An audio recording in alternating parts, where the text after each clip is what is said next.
Assalamualaikum warahmatullahi wabarakatuh. Perkenalkan, nama saya Vito, kelas X1I Prodi Ekonomi Syariah.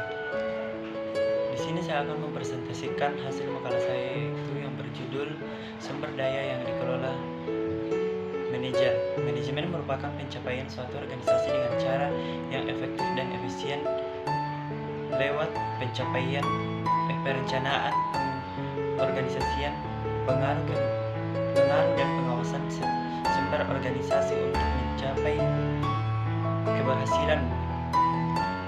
Bersaing melalui orang-orang menentukan perubahan fundamental dalam cara manajer berpikir tentang karyawan dan cara tujuan pengelolaan sumber daya organisasi. Yang pertama, market standing. Upaya seorang manajer mengelola sumber daya organisasi perusahaan sedemikian rupa sehingga produk yang mereka hasilkan dapat memenuhi kebutuhan dan keinginan pelanggan. Yang kedua, innovation. Inovasi merupakan kemampuan yang dimiliki sumber daya manusia perusahaan menjadi sebuah kenyataan. Inovasi dibagi menjadi dua, yaitu inovasi produk dan jasa.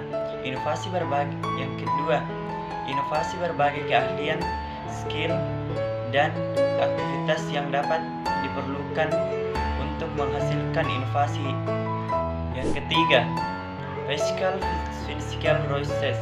Perusahaan harus memperoleh biaya yang rendah untuk masing-masing sumber daya organisasi. Yang paling terpenting adalah memaksimalkan pengeluaran dan memaksimalkan Yang keempat, profitability. Keuntungan perusahaan didapat dari pengelolaan sumber daya organisasi. Yang kelima, manager performance and involvement.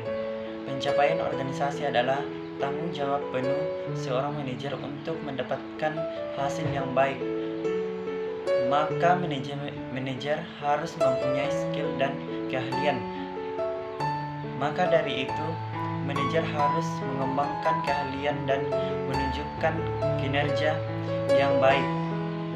Perkembangan ilmu manajemen. Manajemen sebagai disiplin ilmu yang masih muda, banyak memperoleh sumbangan dari berbagai sumber disiplin ilmu yang lain seperti psikologi, sosiologi, matematika maupun fisika.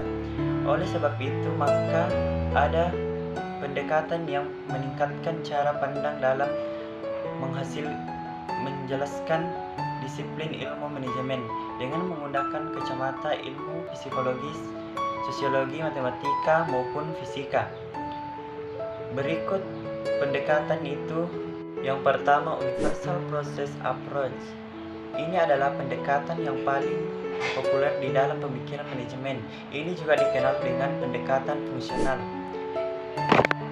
Henry Fayol membagi 5 fungsi yang mencerminkan tanggung jawab manajer, yaitu yang pertama, fungsi perencanaan, fungsi pengaturan, fungsi pengawasan, fungsi kepemimpinan, fungsi evaluasi.